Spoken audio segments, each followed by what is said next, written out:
Hey leader, and welcome to another episode of the L3 Leadership Podcast, where we are obsessed with helping you grow to your maximum potential and to maximize the impact of your leadership. My name is Doug Smith, and I am your host, and today's episode is brought to you by my friends at Beartongue Advisors.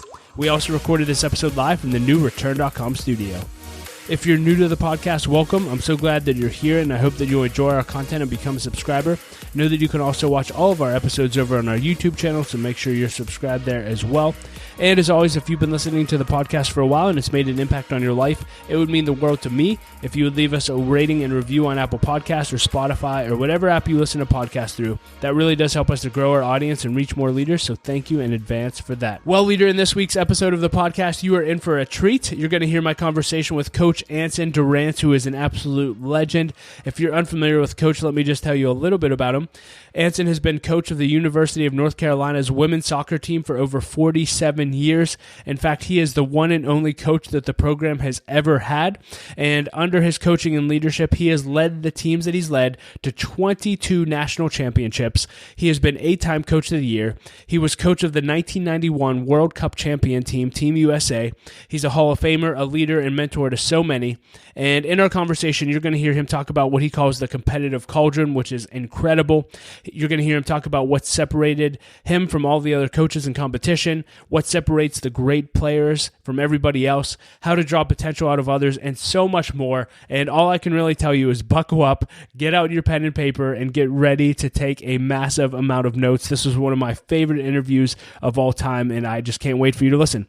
But before we get into the conversation, just a few announcements. This episode of the L3 Leadership Podcast is sponsored by Beartongue Advisors. The financial advisors at Beartongue Advisors help educate and empower clients to make informed financial decisions.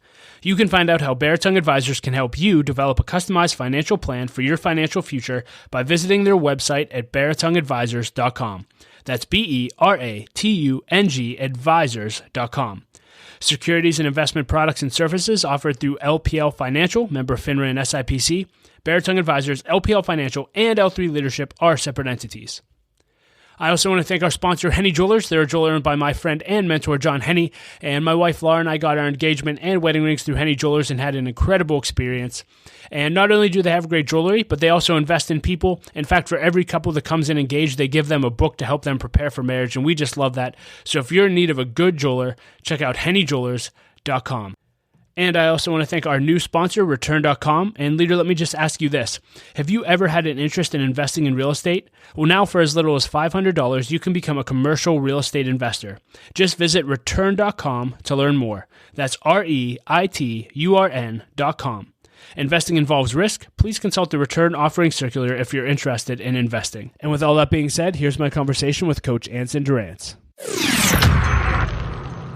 Well, Anson, welcome to the L3 Leadership Podcast. I've been looking forward to this for quite some time. You have an unbelievable resume, probably one of the greatest on earth. You've been a coach at UNC for 47 years, the only coach in history. Career record of 1,093 wins, 150 losses, and 66 ties. Have 22 national titles. You are on, and I could go on, but you led the Team USA to the first ever Women's Cup. I can let you talk more about this, but tell us a little bit about yourself. And I'm curious specifically, what do you think has set you apart? There's thousands of coaches all over the nation. What has set you apart to see such incredible results versus everyone else who may not? Well, honestly, there's no sort of mythical, I guess, algorithm for winning in collegiate athletics. You've got to be an effective recruiter. And obviously, I work for a remarkable university that's very attractive. And so we've been in a position to recruit some incredible student athletes. And so anyone in collegiate athletics that pretends that they win for reasons other than the talent they have on their roster is just, bloviating in the most negative way. So no, I've had a collection of amazing young women that have, killed themselves to compete at the highest level. And I work for a university that's very attractive. And so for me, it certainly comes down to the elite athletes that we've attracted to the university. And then I think once you do have these amazing athletes, you have a moral imperative to try to take them to their potential. And I think we have three different elements that I think assist us in getting to our potential.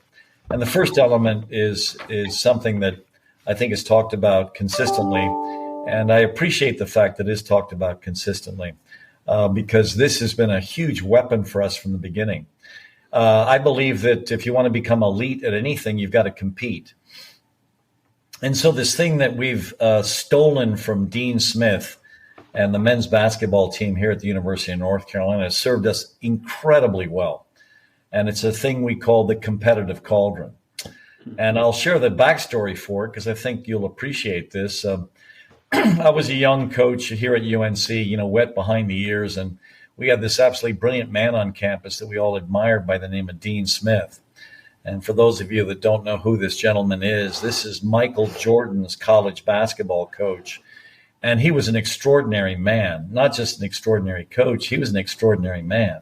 And he was such a generous human being. He came up to me one day when I was, recently hired, wet behind the ears, and basically said, Anson, if you're bored one afternoon, you want to come watch us practice basketball, please let my staff know, and we'll set you and your staff in the, in the auditorium in the Carmichael Center. This is, where Michael Jordan basically finished his basketball career. Of course, they've built the Smith Center since then, but we'll put you in Carmichael and you can watch the practice. And I'm thinking, this is unbelievable. So this guy's going to let me come, watch practice. And I thought it was incredible. So, of course, yes, this is Dean Smith. I mean, he's a god here in Chapel Hill. And he's invited me to watch practice. Now, of course. And so I show up one day, and, of course, I'm ushered in. I have to show up at a certain time.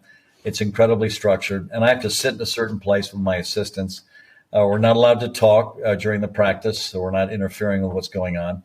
And what was also fascinating for me is I am handed by one of his managers, and so is every one of my staff members, an outline of the practice.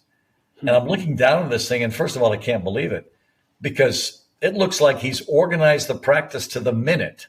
Wow. I have never organized a practice to the minute. I've got sort of a general idea of what's going to go on that day. I know it's going to be a hard day or a medium day or a light day. I know the practice is going to last an hour and a half or something. And that's what I know. And other than that, I don't know anything. And then I started inventing stuff to do during the practice based on my own experience as a player. And now I'm looking down at this agenda for the training session that day, and I just can't believe it. And first of all, I can't believe that someone wrote all this down. How does anyone have time during the day to actually write down what's going to happen in practice? Because I was used to just being in sheer chaos every day of my coaching life. Couldn't catch up with anything. Even getting on this podcast was difficult for me. Why? Because I get 400 emails a day.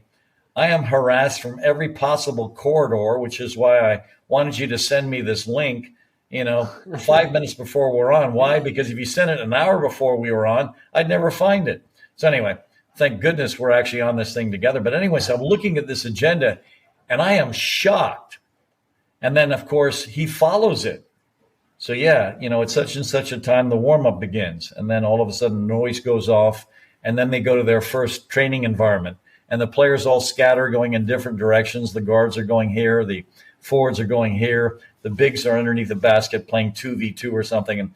And all of a sudden, the noise goes off again. They all sprint somewhere else. And incredibly organized. And down to the minute, I'm now looking down at my watch thinking, oh, my gosh, yeah. They are exactly on time, and I'm stunned. First of all, they actually have an agenda, and then they follow the agenda. One day I decided to write out my practice. After the practice, I looked at it, and I was thinking, holy crap, I didn't do any of this stuff here in the practice. And I was thinking, this is amazing. Now, Dean Smith is following his own practice outline, and first of all, I'm stunned. But the other thing I noticed pretty early is underneath every basket is an assistant manager with a clipboard. And I can see these guys writing data down on the clipboards. Obviously, if it's a free throw shooting station, they're recording the hits or misses for all the kids. If it's a mid-range jumper station, and I assume now it would be a 3-point shooting station as well, as they're all doing these different things. And then of course you've got these 3v3s full court, with the guards playing against each other, and the forwards are doing that, and then the centers are doing that, and then it's 4v4, sometimes 5v5. And I assume the winners and losers are being, assailed and accumulated. Every now and again, you look at underneath one of the baskets, and the four bigs are there playing 2v2, and I assume they're, writing down whether or not you boxed out for the rebound or failed to, whether or not you got a rebound or failed to, whether or not the putback was, something you did or what someone else did. So anyway, I am watching all of this data collection and I am stunned. And then at the end of practice, and sure enough, it followed the practice outline. The noise goes off, practice is over, and they all sprint. These guys with these clipboards, these managers have sprinted to the scorer's table. The head manager is now compiling that day's practice data. Dean now is addressing the boys, and he's chatting them in the vid, and by the time he turns around, the head manager has compiled that day's practice data. Every player is now ranked for performance in that practice. And so if he has a 12-player roster that year, the first 4 or 5 guys can leave and shower immediately. The next, 8 or 9 kids are now lined up on whatever you call the end line on a basketball court. And now they're sprinting out to the foul line and back, then to the mid-stripe and back, and to the other foul line and back, and to the other end of the court and back. And they're all doing this on a clock because the noise goes off. And if they're late, they've got to, either go again or do a push-up or a sit-up or something. And then that group leaves. And then of the final group that's been there the whole time, I assume the last 4 guys in practice are sprinting until the end of recorded time. And I'm thinking, oh, my gosh, this is fantastic. I loved the accountability of it. I loved the measurement of it. I loved the immediate feedback of it. And I'm thinking, this is incredible. So I got together with my staff and we designed a soccer competitive cauldron. And from then on, we recorded everything in practice. And this just suited my personality. I'm an alpha. I would love to know at the end of every practice, I'm the best player on the field. And I assume that everyone knew that if I was out there. Yeah. But I would love it certified with data. So there's no contention about who was the best that day.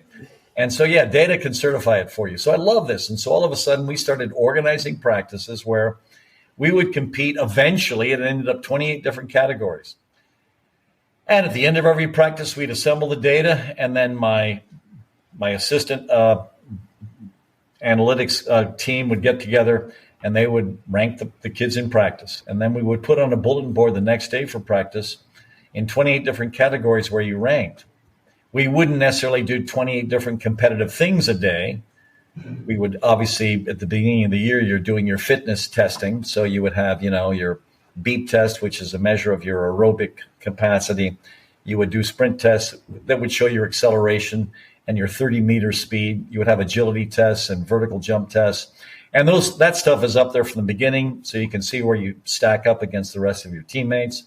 And then, of course, you're competing 1v1 tournaments, 7v7 tournaments, 11v11 events, and heading ladders where you're trying to battle people in the air. And so we took our game of soccer and we took it down to its fundamental, base, and we competed in everything we could. So all of a sudden it's evolved to the point where on a 30-player roster, where 6 or 4 kids on the roster are goalkeepers, the other 26 are field players. Everyone's ranked in 28 different categories based on their success in competing in practice. And so this cauldron has developed a team that's extraordinarily competitive. And in my opinion, it makes a difference year to year because our teams are consistently competitive. We're competitive in every game we play in. And a lot of even great teams, will beat a good team one day and then get slaughtered by a good team the next. And one of my favorite statistics of all time is this statistic where for 603 games in a row, we either won the game, tied the game, or lost it by just 1 goal. So for 603 games in a row, we were in it until the last second. And almost every other team that we see, every now and again loses by 2 goals or sometimes 3 or 4. That doesn't happen to us, or when it happens, it's incredibly rare. And I think what the cauldron does for you, it makes you extraordinarily competitive. And I think a part of this is these kids being bathed in this cauldron of accountability. And I think it's made all the difference in the world for our teams from the beginning. So I think that's one element that sort of separates our environment for player development. The other element that I will never undervalue are the core values that we expect our kids to live by. If you jumped online right now and typed into your web browser, UNC women's soccer core values, hopefully the most recent rendition of them would pop up. We have 13 core values, and we expect all the kids to live by them. And it's basically principle-centered living. This might shock anyone listening to this podcast, but I don't believe in rules. I don't even believe in having a rule of showing up on time. But we expect everyone to show up on time. Because if you read through our core values, it's about respecting people. It's about respecting yourself. It's about making good choices. And so, of course, even without being told to show up on time, you will show up on time because you're going to respect the people that have organized the practice of the meeting. And this is all a part of leading a principle-centered life. And so we don't believe in certain things, and we have, core values that admonish you from practicing them. Like the first thing that every player on our team memorizes is this quote about not whining. I don't know about you, but I absolutely abhor whiners. They drive me absolutely crazy. And almost all cultures are filled with whiners. I don't embrace it. I never want to hear it.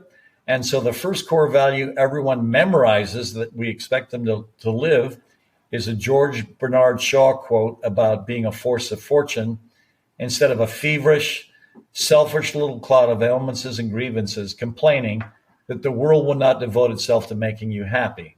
Because that's basically what a whiner is. And my favorite core value is a Viktor Frankl quote about the last of the human freedoms, which is to choose your attitude in any given set of circumstances, to choose your own way. So we have all these principles, and the way the principles are framed are not with sort of ordinary language. They're framed with quotes that I think are inspiring. And we expect our kids to memorize these inspiring quotations and then live them. And then twice a year, the young women on our team basically evaluate every teammate on each of the 13 core values.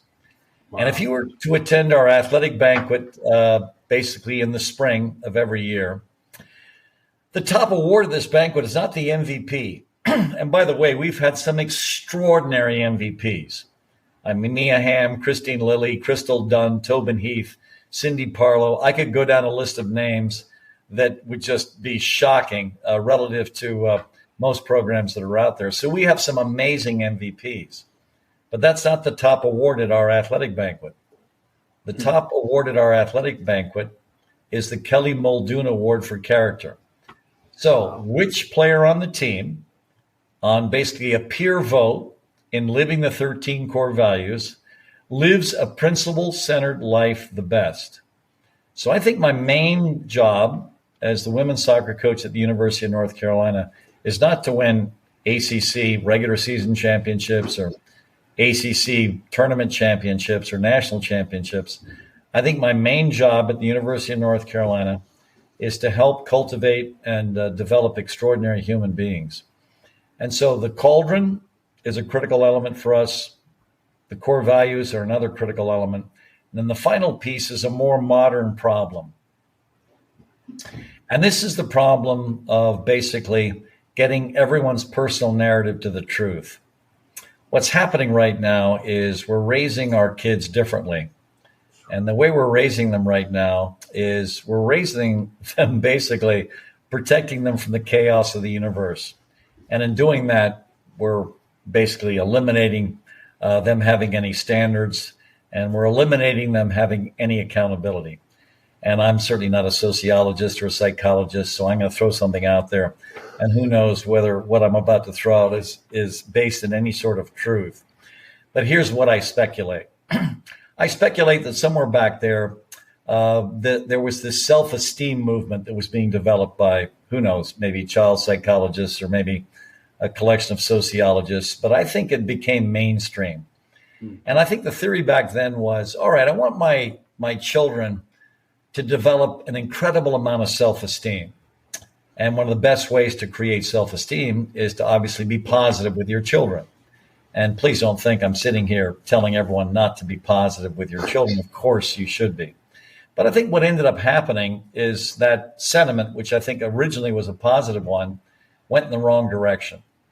Because then what started to happen with these parents that weren't experienced sociologists or experienced psychologists basically started to praise their children for anything they did, with the illusion that if they could construct a platform of basically self-esteem with their children, they were going to conquer the world. And all that ended up happening is they ended up crippling their children. And one of the biggest problems I have when a kid comes into play for me at the University of North Carolina is their self-esteem and their basically personal narrative has been constructed by loving parents, by the way, that wanted to protect them from the chaos of the universe, and then basically were not critical of anything they did. And so now they think they're God's gift to the earth. And boy, is that entitled individual almost impossible to deal with, because they all think they should start and play 90 minutes. What they don't understand is there are 30 players in the roster. And if you want to get on the field, you got to compete to get on the field. In other words, if you want to get on the field, you have to kick everyone's in practice. And that gets you on the field. And if someone on the other team is kicking your ass in the game, you're coming out. And I'm going to try someone else to take up for the slack that you basically gave the other team that got them in the game, or basically allowed them to plant their flag in your zone. And so basically this is about accountability. This is about Dean Smith and his managers making sure that every kid that left practice knew whether or not they were the alpha that day. And trust me, failing every day is humiliating in a very positive way, because the first thing you gather is, you know what? You're not the greatest thing on the planet, and you've got some work to do. And that humility inspires, I think, all the great ones, because all the great ones do want to leave practice every day being declared the alpha. And one of the best teachers they've ever had in their lives is failure. And so the third piece that's critical for me is to get every kid's personal narrative to the truth as fast as possible. And they have never been told the truth in their lives. And now they have this collision course with me. And the truth is so painful for them to hear because they've never heard it before. Mom and dad have only seen the best player on every team they've ever played on. Why? Because we're in that luxurious position. We don't recruit the second best player on any team. We recruit the best player on the team. And oftentimes the kids that we recruit are not just the best player on that team, they're also the best player in that league. And then oftentimes the best player in that state.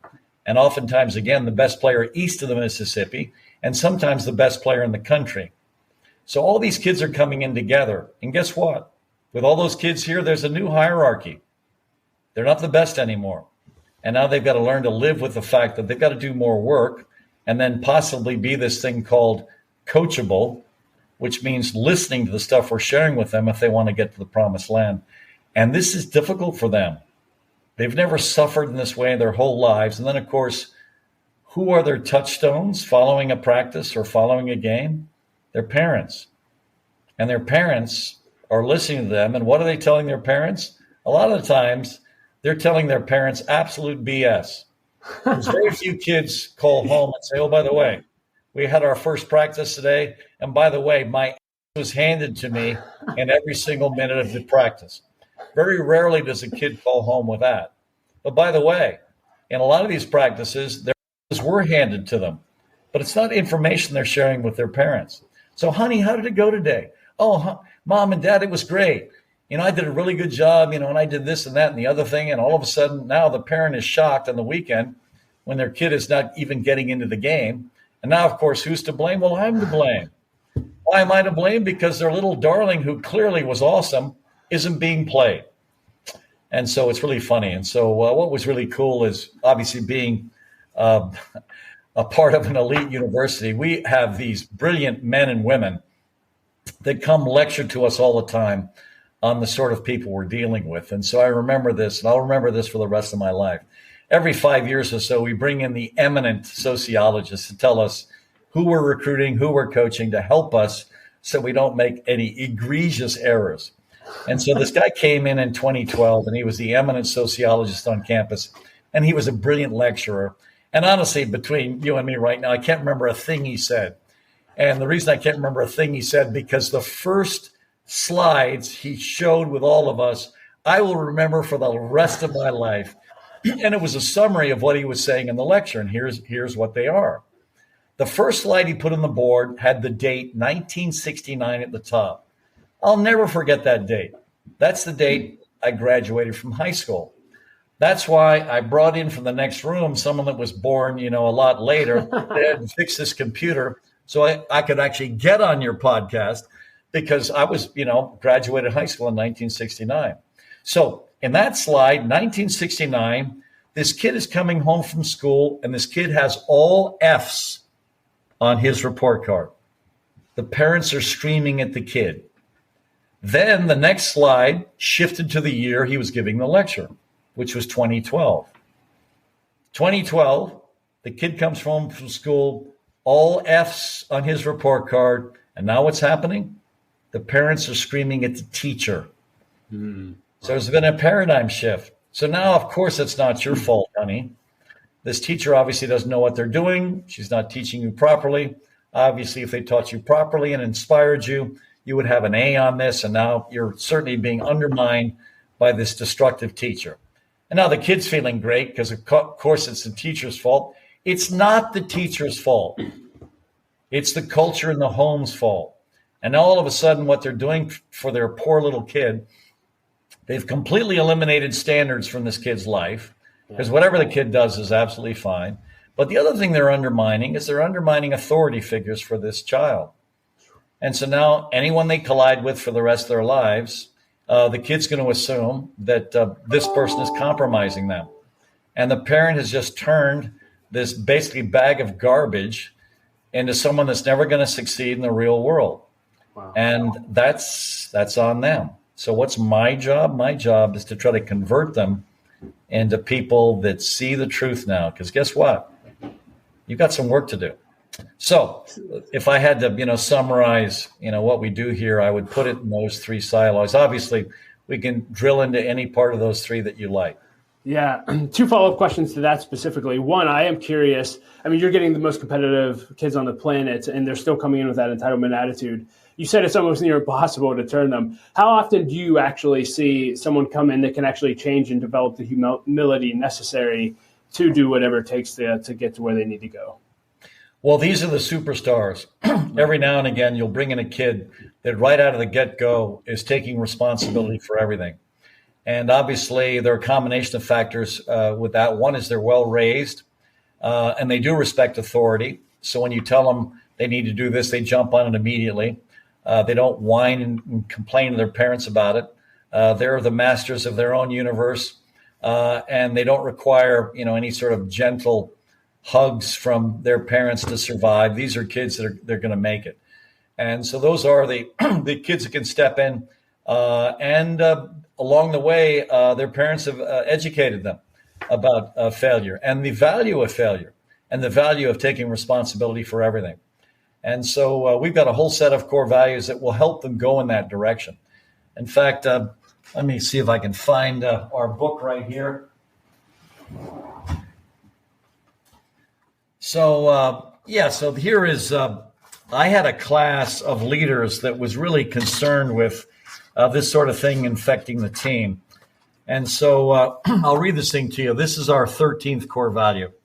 And this is, and by the way, my leaders dictate whether or not we keep the core value, change it, et cetera, et cetera, et cetera. Yeah. So in this particular year, my leadership council, which is made up of basically all the juniors on the team, this is in the spring. So all the seniors have gone pro. And so now the juniors are deciding, what we're going to live by. And so the juniors got together. So all the juniors are on the leadership council, one sophomore, one freshman. And here's what they came up with. Here's the way they wanted to live. So here's what we constructed together as a collection of team leaders and me. So it's the 13th core value. It says accountable. This is the biggest challenge for the millennials. Now is the period to escape the protections of loving parents who don't want to get hurt. You have 4 years to get ready for the chaos of the universe. Mark Cohen, an award-winning UNC assistant professor of English in comparative literature, when asked, who was the best teacher you ever had and why, said this: "The best teacher I've ever had is failure. Samuel Beckett said it best. Ever tried, ever failed, no matter, try again, fail better." And here is what every kid memorizes that they're being evaluated against by all of their peers. So here's what they have to recite to me in every player conference. Some want to be exempt. They do not want to excel. They do not want to exert. They want to be considered excellent for desiring to be held exempt from all accountability. And that's a quote I stole from Bo. Here is what we added to it. And this is basically a combination of my conversations with my leadership council. So, and what protects them from all accountability? Their own narrative that is not interested in exploring their potential, but is crafted to keep them comfortable while recruiting every possible excuse along the way. So how do we want to live? And obviously we as the UNC women's soccer culture. To paraphrase Alex Ferguson of Man U fame, we want to take responsibility for our own actions, our own errors, our own performance level, and eventually for every result. So this is a collection of kids that have decided, we want to be held accountable. And obviously we've got, 13 of these. All anyone needs to do is just jump on the internet and just type in UNC women's soccer core values, and all 13 of them will pop up. Yeah, so I'm a dad of four kids under 7, 2 girls, 2 boys. My wife played soccer. On the preventive side, if you could give an address to the nation, specifically addressing parents, I can at least speak for my wife and I. We want to raise accountable kids. We want to raise kids that, you'd be proud that play for you. What would I'll just leave it open-ended. What would you tell parents in order to raise great kids who are actually prepared for the world versus not? Basically, to allow them to embrace failure.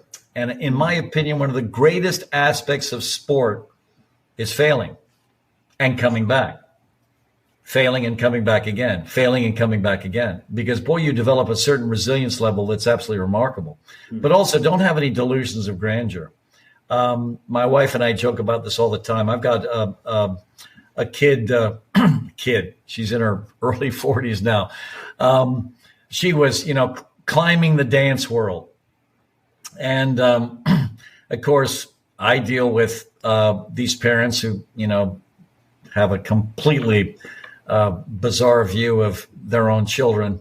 And she's a dance instructor. She taught at Duke for 33 years in their dance program. And then she danced professionally for years before she married me and started teaching. And so we're very, very wary of parents that, I guess, give their children false praise. So, if our kids did something well, we hugged them and, tell them, we told them great stuff, but we never protected them from failure. And one of our favorite moments was actually this kid of ours. If you type her into a Google search, you'll be shocked at what she's achieved. Her name is Michelle Dorrance. She is a rhythm tap dancer. She has her own dance company called Dorrance Dance. And she had just won a Bessie. I think a Bessie is a top performer in New York. And Melissa and I obviously are very proud she's won this award. And she was nominated. So we were in the room when they were announcing the Bessie Award winners. And, we didn't know that she was going to win this award, but we were invited to be a part of this. And of course, we were very proud of her that she was even included and nominated in this. And all of a sudden, they announced that she was the Bessie Award winner. And my wife and I turned to each other, and we finally said, you know what, maybe she's pretty good. So I think what's critical is to always make sure when you're raising your kids, their feet are on the ground. And always make sure, and, this is stuff that all of us can learn from, Carol Dweck. I mean, basically have a growth mindset, have, talk about potential, talk about the next level.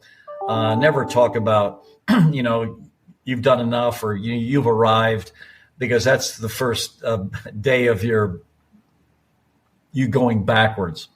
I think that's critical for all of us that raise children. but also to see if we can help them construct a principal center. Because I think having a principal center is going to help guide your life in the most positive way. But taking responsibility for everything. Because when we start to make up excuses for all of our failures, holy cow, we're going to basically make sure we will never achieve anything. And if you want to achieve everything, take responsibility for everything you can. And then what you're saying is, I'm in a position to change where I am. And if excuses are what protects you from the chaos of the universe, you're never going to go anywhere. Take responsibility for everything, even if it's not your fault, to sort of try to figure out a way to take responsibility for all these different elements so that you can make a change. And so, yeah, that's so critical for all of us raising our kids. So good. You coach the best of the best. You recruit the best of the best. And I love the competitive cauldron. You've coached 19 different players in National Player of the Year honors. You mentioned people like Cindy Parlow, Mia Hamm. So you're bringing in the greatest, but then there's those who separate themselves. I'm just curious, when you see the Mia Hamms of the world, are there specific traits that they had when you coach them that do allow them to separate themselves from everyone else who is great? First of all, that's a great question. First of all, everyone is different. So please don't assume for a second that when I start to give you these generalizations that you can apply these, across the board. I think we're all wonderfully different. We all have to be led differently because we're all different. When I meet with my kids, I talk about all these different categories if they want to become extraordinary. And these are like boxes they have to check. I stole this from a gentleman that was hired by the NBA and the NFL and the basically all the pro teams to sort out whether or not to draft this player or that player. He is this guy that sets up a psychological profile, and he goes into the home of someone that you're hoping to draft, and he has you take this profile. And this profile, when I started reading about this guy first, was to sort out if you had self-discipline, competitive fire, and self-belief.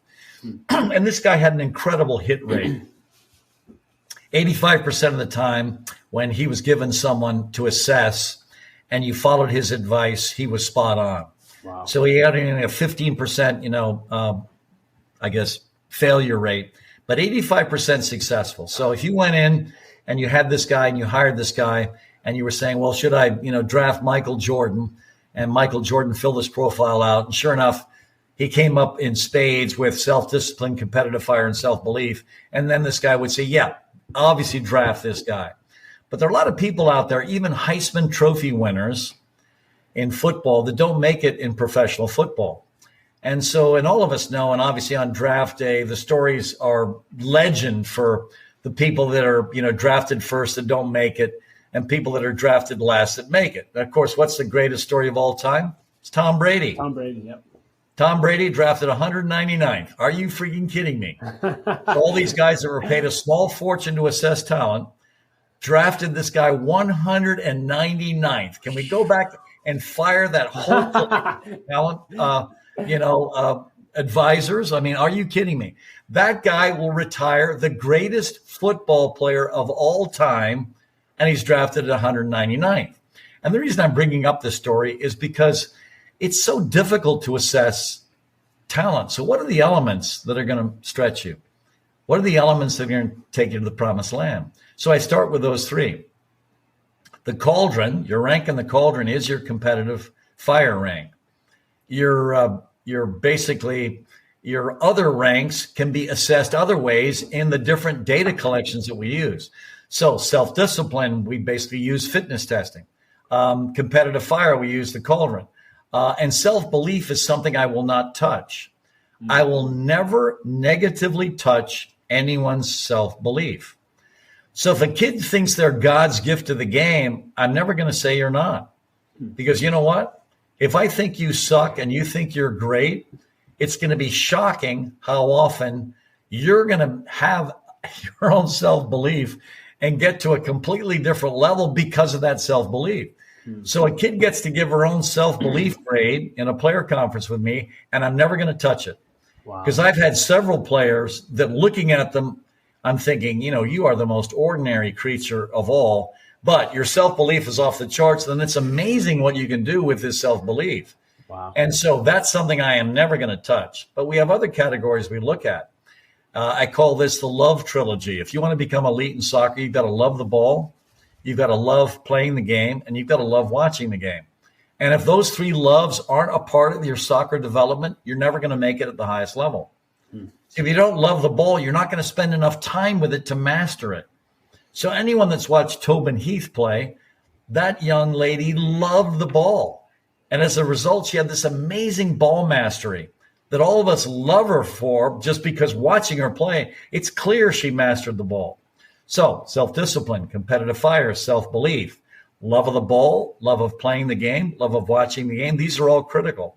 And there's invariably a piece missing even among the elite athletes. What's my job? My job is to take them to the promised land. There are other pieces. There's an athletic platform that's critical. And sometimes this is dictated by your genetics. Can you impact on it? Yes, you can, but not to an incredible degree. But that's also a factor at an elite level. But so is your ability to connect with the people around you. Connection is critical. How do you connect? Do you connect? Because if you don't, that's going to interfere. Certainly in a team sport, that's going to interfere. And then there are other things that make a huge difference in practice, but also make a huge difference in you elevating your practice, and that's energizing. You bring energy to practice. Are you a positive life force? And though some kids that come to practice, and I tell them this all the time, they bring such joy. My gosh, the whole practice is lifted because of their joy in practice. Their energizing is at a completely different level. And then another absolutely critical piece is leadership. And there are all kinds of leaders. You can certainly lead by example. You can lead, by being a chemistry leader on the team. You can lead by all these different ways. The most important leadership quality for me, though, is verbal leadership. The biggest challenges in women's athletics is verbal leadership. They're so afraid of what their teammates are going to think of them when they try to lead verbally.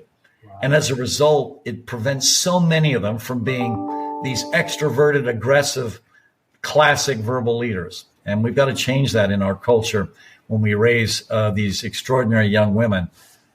Because as leaders, they can be extraordinary. Because one quality they have in spades is they are generally a lot more compassionate, and they have other aspects of trust that I think can make teams so much better. And so this is a piece we have to address aggressively. And so if you look at those elements, you have to check all those boxes if you want to get to the promised land. I'm loving this conversation. I feel like I could do a 4-hour interview with you. But we don't have time for that. One thing I want to follow up on that I've heard you allude to a few times is player coach conferences or something like that. You said they have to recite back to you the core values and things like that. What does that look like, and what does candor look like from you as a coach one-on-one? Yeah. Well, first of all, as you can tell from this conversation, I'm data-driven. So data is candor. Wow. And basically, if and every one of my kids knows it. Well, I'll give you an example of this sort of candor. So I'm going to give you a typical first meeting with an incoming freshman at the University of North Carolina. Of course, they come into these player conferences and they're all terrified because, first of all, they have to recite the core values. And the only thing man fears worse than death is public speaking. And so now they're in front of the coach and they've got to recite stuff they've memorized. They're in abject terror because I want them to recite it perfectly. And so they're coming into the meeting intimidated anyway. All right. Honestly, most of them get through that because they're so terrified. They've all memorized the core values. Then we get into basically the different categories. The first category we address is self-discipline. And what we have them do is we have them assess their own self-discipline. Because keep in mind, I'm trying to get their personal narrative to the truth. Well, how do I know what their personal narrative is if I don't ask them what it is? So I am asking them in all of these different categories to evaluate themselves. Because this is a test of whether or not their personal narrative is the truth. So I say, all right, on a 5-point scale, I want you to tell me where your self-discipline is. Is it U.S. full national team and Olympic team level? And if it is, I want you to give yourself a 5. If you think you're already at a professional level in this category, I want you to give yourself a 4.5. If you think you are UNC starter level already in this category, I want you to give yourself a 4. We try to play a deep roster. We try to play anywhere from 16 to 20 players a game. So this next question sort of alludes to that. If you think that you should play in every half, give yourself a 3.5. That's a kid that plays in every half. They don't start, but they get in for 10 to 15 minutes a half. If you think you should make the travel roster in this category, give yourself a 3, all the way down to, if they want to give themselves a 0, fine. But of course, no one ever gives themselves a 0. I'm still waiting, I guess, I'm waiting for Jesus Christ to come in and give himself a 0 in something. I want to see what that might look like. But anyway, so yeah. So now, all right, self-discipline. What do you say? And they're thinking, this is a freshman. Of course, the kid wants to start. Now they're thinking, all right, what should I give myself? Because, I don't think I'm ready for the Olympic team and the full national team yet. And no, I don't think I can sign a pro contract yet, but I definitely want to start. So then the kid says 4, because 4 is UNC starter level. Then I say, okay, what's the standard for the BEEP here at the University of North Carolina? The BEEP is an aerobic fitness test. And the kid knows what it is because they basically did the BEEP maybe a week or two ago. The standard is a 40 on the BEEP. Okay. So I'll say, well, you're giving yourself a 4 in self-discipline, and the standard we have for the BEEP is 40. What did you get on the BEEP? Oh, well, I got a 28. I said, okay, in self-discipline, I'm going to give you a 2.8.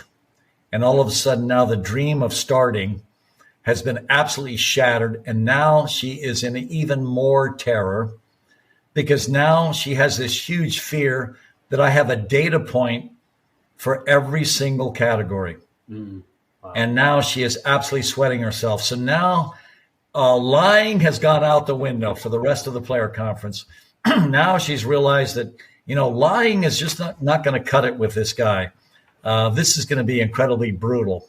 And then we go from one category to the next. And all of a sudden she's realizing, oh, you mean I have to kick everyone's ass in practice to establish myself as, someone high in the competitive cauldron. Oh, I've got it. They're realizing now that, mom and dad are not around them, protecting them from the chaos of the universe. Now they're seeing failure. And they're seeing I've got to get to work. And, it's a completely different experience. And so and the conference, obviously, we talk about a lot of other things, but you can see the sort of what I'm trying to do for them. And just real quick, how often do you do that with players? So you mentioned freshmen, but is that once a year? Is that every month, every week? These things take about an hour, sometimes an hour and a half. Okay. So I meet with them once a fall, once in January, and once just before they leave to go home in the summer. So 3 times a year. And then I've got a staff member sitting in the player conference with me, and this guy's taking notes down. Then they get a very elaborate goal-setting letter that's a follow-up to this goal-setting meeting, because then at the end of it, we're doing goal-setting. So what are your 3 greatest strengths? What 3 things do you need to work on? And then we talk about where they can lead, because we want everyone on the team to be some kind of leader.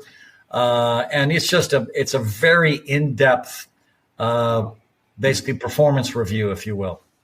But by the way, what's really good about the way this is structured is I'm always telling them there's another level in them. And I'm also always telling them what they can do to change their place. So assuming they're not starting, a part of the conversation is, all right, here's how you start. Because they're all interested in that information. Here's how you make the travel team. Here's how you get rotated into each game. And the biggest issues most kids have coming in that are elite players coming in, because every kid we recruit is an elite player. But even a lot of the elite players don't head, don't defend. And so they realize that I expect them to be complete as fast as possible, as certainly if they want to play. Yeah. Well, Anson, we're out of time, unfortunately. As I mentioned, I could go for hours. Hopefully, we can do this again. I have so many more questions, but thank you for all the lives that you've changed through your leadership. I know you've impacted the world in a great way and a lot of women's lives specifically. So thank you again, and hopefully we'll do it again. I certainly have no issue doing it again with you, and I've thoroughly enjoyed the conversation. So good luck to you. Hey, thank you. Take care. Well, leader, thank you so much for listening to my conversation with Anson. I hope that you enjoyed it as much as I did. You can find ways to connect with him and links to everything that we discussed in the show notes at l3leadership.org/394. And as always, leader, I want to challenge you that if you want to 10x your growth this next year, then you need to either launch or join an L3 Leadership Mastermind Group. Mastermind groups are simply groups of 6 to 12 leaders that meet together on a consistent basis for at least 1 year in order to help each other grow, hold each other accountable, and to do life together. For me personally, mastermind groups have been the greatest source of growth in my life over the last 8 years, and I truly do believe that every person needs to be in a mastermind group. So if you're interested in learning more about launching or joining a group, go to l3leadership.org/masterminds or email me at dougsmith@l3leadership.org. And as always, I like to end every episode with a quote, and today I will quote Anson Dorrance himself. And he said this, he said, "Competition is key to developing players. The only practice environment in which you truly develop a player is a competitive arena." And I love that. I just love this interview. I hope you enjoyed it as much as I did. Well, leader, know that Laura and I, my wife Laura and I, love you. We believe in you. And I say it every episode, but don't quit. Keep leading. The world desperately needs your leadership. I'll talk to you next episode.